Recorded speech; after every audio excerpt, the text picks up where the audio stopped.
To our channel. Sankranti అంటేనే తెలుగు వాళ్ళందరికీ చాలా పెద్ద పండుగ. అలాంటి సంక్రాంతికి తెలుగు ఇండస్ట్రీ నుంచి తెలుగు సినిమాలు పెద్ద పెద్ద సినిమాలు రిలీజ్కి పోటీ పడుతుంటాయి. మరి ఈసారి కూడా ముగ్గురు స్టార్ హీరోలతో సినిమాలు అయితే రిలీజ్కు రెడీగా ఉన్నాయి. పెద్ద సినిమాలు రిలీజ్ అంటేనే బెనిఫిట్ షోలు, అలాగే ప్రీమియర్ షోలు, టికెట్ల రేట్ల విషయాల్లో చాలా చర్చ నడుస్తుంది. మరి ఇప్పటికే గేమ్ చేంజర్, డాకు మహారాజ్, సంక్రాంతికి వస్తున్న వంటి సినిమాలకు ఆంధ్రాలో అయితే టికెట్ల రేట్ల పెంపుకు అనుమతులు వచ్చేసినాయి. మరి తెలంగాణ పరిస్థితి ఏంటి? మరి ఈ విషయాలు మనతో మాట్లాడడానికి ప్రొడ్యూసర్ నట్టి కుమార్ గారు ఉన్నారు, వారితో మాట్లాడదాం. నమస్తే అండి సార్. సంక్రాంతికి మంచి సినిమాలు రావడం అనేది తెలుగు ఇండస్ట్రీ నుంచి ఎప్పటి నుంచో వచ్చిన ఆనవాయితీ. ఈసారి కూడా సినిమాలు ముగ్గురు స్టార్ హీరోలతో 3 సినిమాలు రెడీగా ఉన్నాయి. అయితే ఆంధ్రాలో టికెట్ల పెంపుకు సంబంధించి అనుమతులు వచ్చాయి.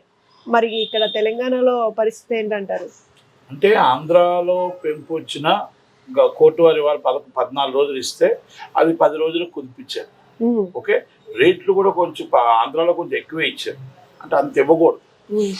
ప్రేక్షకులను కూడా అర్థం చేసుకోవాలా, ప్రజల్ని అర్థం చేసుకొని అటు ఇటు వయా మీడియా ఇవ్వాలి. అంటే రేట్ ఇవ్వాలి. రేట్ ఇవ్వకపోతే పాన్ ఇండియా మూవీ అవ్వదు. అలాగే రేట్ ఇవ్వాలి అంటే ఆ రేటుకి తగ్గట్టు మనం కూడా ప్రజలను కూడా అర్థం చేసుకోవాలి. ఎందుకంటే సంక్రాంతి అనేది ఇంటిల బాధి వస్తారు. అది 10 మంది 15 మంది గ్రూప్లో వస్తారు ఫ్యామిలీస్. ఆ సినిమా ఎంటర్టైన్మెంటే ఇంపార్టెంట్ కాబట్టి వాళ్ళు చూస్తారు. దాన్ని మనం చూసే విధంగా ఇవ్వాలి. ఓకే, రేట్ పెంచారు.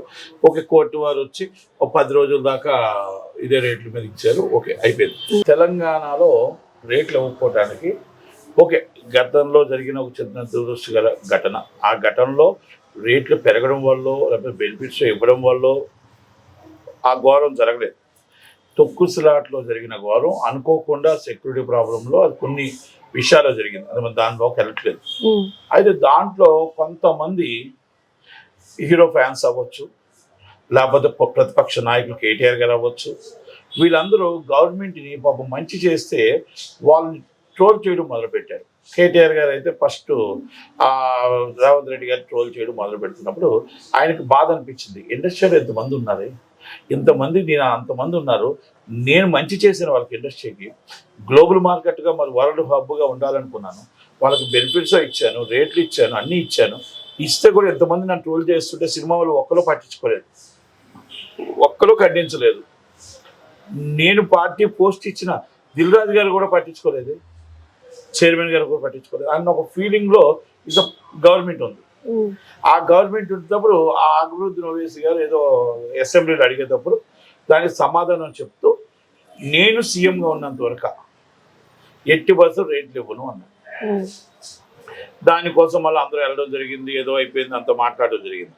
అయితే ఇప్పుడు రేట్లు ఇస్తే ప్రతిపక్ష నాయకుడు కేటీఆర్ గారు సూట్ కేసులు అయ్యింది అని మళ్ళీ వచ్చి అబండాలు వేస్తాడు. దాన్ని ఖండించాల్సిన బాధ్యత మా ఇండస్ట్రీ మీద ఉంటుంది. మా వాళ్ళు పట్టించుకోరు. మాకు రేట్లు వచ్చాయంటే మీరు ఎవరో మేము ఎవరో అనుకుని వెళ్ళిపోతారు. దానికి అంత మనం రిస్క్ తీసుకోవాలని అవసరం అనేది ఒకటి. ప్రజల్లో ఒక హీరో అయ్యాడు ఆయన. రేట్లు పెంచకూడదని ఒక హీరో అయ్యాడు కనుక దానివల్ల మళ్ళీ ప్రజల్లో వ్యతిరేకత వస్తుంది అనేది ఒకటి. రెండోది, ఒకవేళ సినిమా రేట్లు ఇవ్వకపోతే pan India movie Telugu cinema industry ప్రపంచ పటంలోకి వెళ్ళాలి అంటే వాళ్ళకి ఇబ్బంది అవుతుంది. అంటే 2 విషయాల్లో అన్నీ ఆలోచించి చెయ్యాలి. కనుక దాంట్లో తర్జన భర్జనలో ఉన్నారు. మోస్ట్లీ వస్తే ఇవాళ ఈవినింగ్కి ఏదైనా నార్మల్ రేట్స్ అయినా రావచ్చు. రాకపోతే కూడా మనం బాధపడాల్సిన అవసరం లేదు. మనం చేసిన తప్పుకి మనమే దాన్ని భరించాల్సి వస్తుంది. ఎందుకంటే గవర్నమెంట్ చేసిన న్యాయాన్ని మన గవర్నమెంట్ ఎప్పుడైతే చెప్పిందో, గవర్నమెంట్ని మనం ఎప్పుడైతే మనకి మంచి జరిగేటప్పుడు మనం ఎప్పుడైతే వాళ్ళకి స్టేబుల్గా నిలబడి సపోర్ట్ చేయలేదో, ప్రతిపక్ష నాయకులు మాట్లాడుతున్నప్పుడు కేటీఆర్ గారు మాట్లాడుతున్నారు, మీకెందుకు సార్ మా ఇండస్ట్రీని మీరు బదనాం చేయగలి మీ రాజకీయాలు మీరు చేసుకునే ఒక మాట అని ఉంటే బాగుంది. కానీ ఆయన అనలేదు. కనుక ఇవన్నీ కూడా రేపు ఇండస్ట్రీ మీద పడింది కాబట్టి దిల్ రాజు గారు రేటు తెచ్చుకుంటాను అని అంటున్నాడు. అంటే గతంలో మీటింగ్ జరిగినప్పుడు అయితే దిల్ రాజు గారు ఇదేం పెద్ద ప్రాబ్లం కాదు టికెట్లు రేట్లు పెంచడం విషయంలో అని అన్నారు. మరి అదే మాటలు మార్చాడు. మీకు తెలుసా లేదు, లాంచ్ జరిగింది మీకు తెలియదు, మీకు ఏది కావాలంటే అది ఇస్తానన్నారు, అడిగాను నేను, అది తెచ్చుకుంటాను అన్నాడు. మనం అలా ఇంటర్వ్యూలో చెప్పాడు. అందుకే అంటారు అహంకారం పనికిరాదు, అహంభావం పనికిరాదు, ఎంత ఎదిగినా ఒదిగుండాలి, అడగందే అమ్మైనా అన్నం పెట్టదు. దిల్ రాజు గారు మనం అల్లు అర్జున్ గారి మా పరిస్థితికి వస్తేప్పుడే కదా ఈ పరిస్థితి జరిగింది. మీరందరూ మళ్ళీ ఆయన టార్గెట్ చేసి మంచి వ్యక్తిని మీరు టార్గెట్ చేసి మీరే ఏదో గొప్పగా మళ్ళీ మీరేదో హెల్ప్ చేసినట్టు ఫీల్ అయ్యారు తప్ప is a great person, is a great hero, is మొత్తం total entire world record hero Allu Arjun గారు. That no doubt. వాళ్ళకి చనిపోయిన ఆమెకి ప్రాణం తేలేకపోయాడు కానీ వాళ్ళ కుటుంబానికి 2,10,00,000 పైన ఇచ్చాడు. గవర్నమెంట్ వారితో సైతం 2,35,00,000 ఇచ్చాడు. ఆ అబ్బాయికి ఎంత ట్రీట్మెంట్ అవుతుందో ఆయనే పే చేస్తున్నాడు. ఇది మనం అనుకోకుండా ఆంధ్రాలో జరిగిన సిచ్యువేషన్ లో యాక్సిడెంట్ లో మీరు 5,00,000 ఇద్దరు చనిపోయారు, 5,00,000 ఇచ్చారు. జనసేన వారు 5,00,000 ఇచ్చారు, ఇంకా గవర్నమెంట్ ఇవ్వలేదు. అంటే ఎవరు గ్రేట్ అనేది ఒక్కసారి మనం కూడా చూడాలా. కాకపోతే ఏంటంటే మీరు వెంటనే రియాక్ట్ అయ్యారు 5,00,000 ఇచ్చి. ఆయన 10,00,000 ఇచ్చి కూడా చెప్పుకోలేదు, ఆయన ట్రీట్మెంట్ ఇచ్చి కూడా చెప్పుకోలేదు, ఆయన డబ్బులు 2,10,00,000 ఇచ్చి కూడా అందరితో మాట పడవచ్చు. అంటే రీసెంట్ గానే ఈ ఇష్యూ పెద్దదైంది కాబట్టి తెలంగాణలో, ఆంధ్రాలో ఇష్యూ పెద్దది అవ్వకుండా ఉండేందుకు ముందుగానే అంటే అందుకనే చాలా great person, is hero, great hero is. అలాంటి వ్యక్తి వాళ్ళ కోసం ఆలోచించడం కోసం మంచి వ్యక్తి అని చెప్పడం కోసం చెప్తున్నాను. కనుక దిల్ రాజు గారు ఆయనంతలో ఆయనే మళ్ళా చెప్పాడు. కనుక ఈ సినిమాలు రిలీజ్కి రేట్లు వస్తాయా రావా, రేట్లు ఆయన అసెంబ్లీలో మాటని వెనక్కి తీసుకుంటాడా, దిల్ రాజు గారి మాట నెగ్గుతుందా, వెయిట్ చూద్దాం రేపటి దాకా. అయితే ఇప్పుడు game changer pre release event కి చీఫ్ గెస్ట్ గా పవన్ కళ్యాణ్ గారు వచ్చారు. అప్పుడు ఆయన మాట్లాడిన మాటలు యువతను రెచ్చగొట్టే విధంగా ఉన్నాయంటారంటే, ఇక్కడ ఏదైతే సినిమా అల్లు అర్జున్ ఇష్యూ జరిగిందో అప్పుడు ఆయన మాట్లాడలేదు, సినిమాల గురించి ఏం మాట్లాడుతాం, ప్రాణాలు పోతూ ఉంటాయని చెప్పన్నారు. అయితే యువత అంటేనే ఉత్సాహంగా సినిమాలకు వెళ్ళాలి, మీరు ఇంకేం చేస్తారు, రచ్చ చేయాలి అన్నట్టుగానే మాట్లాడారు. ఈ నేపథ్యంలోనే ప్రీ రిలీజ్ ఈవెంట్ కి వచ్చి వెళ్తూనే ఇద్దరు యువకులు చనిపోయారు. దీన్ని ఏ విధంగా చూడాలంటారు? మన రాజకీయం చేయకూడదు కానీ, ఎందుకంటే ఫ్యాన్స్ అంటే అభిమానం ఉంది. మీరు ఫ్యాన్స్ అంటే కాగితాలు ఎగరేస్తుంటే మీరు కేరింతలు కొడుతుంటే మాకు ఆనందంగా ఉంటుంది అని ఆ విధంగా చెప్పారు కానీ ఇంకో విధంగా చెప్పలేదు. అయినా మీరు కాగితాలు ఎగరేస్తుంటే కేరింతలు చేస్తుంటే మేము చేస్తున్న సీన్లు చూసి మీరు చేస్తుంటే ఆ ఎఫెక్ట్ మాకు ఎంతో మంచి ఇస్తుంది, బలం ఇస్తుంది. కనుక మీలాంటి వాళ్ళకి ఆ ఎఫెక్ట్ వచ్చే విధంగా మేము సినిమా చేయాలి, అలాగే సినిమా ఉంటుంది అని ఉద్దేశంతో చెప్పారు తప్ప వేరే. అయితే ఇప్పుడు దిల్ రాజు గారు మొన్న చేసిన కామెంట్స్, తెలంగాణ వాసులు సినిమాలు చూడరు, తాగడం తినడం వరకే అని చెప్పి కామెంట్స్ ని ఏ విధంగా చూడాలి? తెలంగాణ వాసులు అహంకారానికి అది పరాకాష్ట, ఆయన ఆంభావానికి పరాకాష్ట. ఇప్పుడు చిన్న ఒక ఏమంటారు అది, మెకానిక్ షాపులో బోల్ట్లు అమ్ముకునే వ్యక్తి, అది గుర్తుపెట్టుకోవాలి. నిజామాబాద్ నుంచి ఈరోజు 1,000 కోట్లు సంపాదించావంటే సినీ ఇండస్ట్రీ అవ్వచ్చు. తెలంగాణ తల్లి, తెలంగాణ బిడ్డలు, తెలంగాణ అందరూ ఆశీర్వదిస్తేనే మీరు ఇంతటి వాడు అయ్యారు. మీ అహంకారం తగ్గించుకోండి, మీ అహంభావం తగ్గించుకోండి దయచేసి. నేను చెప్తున్నా, మన తల్లిని మనం మర్చిపోతే తప్పు. మన తల్లిని మనం అగౌరవపరచదు, మన రాష్ట్రాన్ని మనం అగౌరవపరచదు. మరి సినిమా వాళ్ళకి అంత ఇంట్రెస్ట్ లేకపోతే తెలంగాణలో నువ్వు బలగం సినిమాకి అన్ని కోట్లు వచ్చాయి, ఆంధ్రాలో నీకు క్యూబ్ డబ్బులు కూడా రాలేదు కదా నీకు. మరి అదే తెలంగాణలో నీకు సినిమా వాళ్ళు చూడలేకపోతే, సినిమా వాళ్ళు డబ్బులు లేకపోతే 100 కోట్లు పుష్ప ఎలా చేస్తుంది, 50 కోట్లు ఎలా చేస్తుంది, వేలాది వందల కోట్లు తెలంగాణలో రెవెన్యూలు వస్తున్నాయంటే తెలంగాణ ప్రజలు చూడకుండా ఎక్కడి నుంచి వస్తున్నారు ప్రజలు? ఎందుకంటే మన మూలాలు మర్చిపోవద్దు, మనం ఎక్కడి నుంచి వచ్చామో మర్చిపోవద్దు, ఏ పల్లెటూరు నుంచి వచ్చామో మర్చిపోవద్దు, ఎలాగొచ్చామో మర్చిపోవద్దు. ఈరోజు ఇండస్ట్రీ మొత్తం తెలంగాణలో 100 కోట్ల దాకా మన క్లబ్లోకి వెళ్ళింది అంటే తెలంగాణలో మరి ఇంత 100 కోట్లు మన తెలంగాణ ప్రజలు పట్టే కదా, తెలంగాణ బిడ్డలు ఆశీర్వాదం పడినట్టే కదా ఈరోజు ఆంధ్రప్రదేశ్లో కానీ ఇక్కడ కానీ మీరు బిజినెస్ చేస్తున్నారు.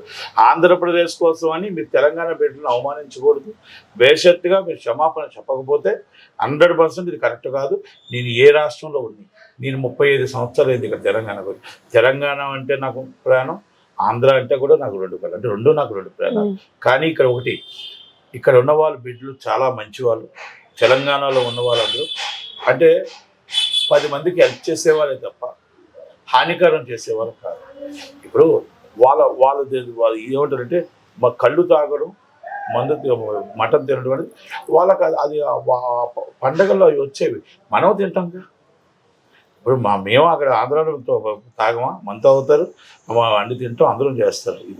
ఇది కాదు ఈ నైజం మాట్లాడకూడదు. ఇలా మాట్లాడి వాళ్ళు అవమానించకూడదు. సినిమా ఇండస్ట్రీ హబ్బు తెలంగాణలో 100 కోట్లకు వెళ్ళిందంటే మరి తెలంగాణ బిడ్డలో చూడకుండా ఎవరు చూస్తున్నారని దిల్ రాజు గారు సమాధానం చెప్పాలా.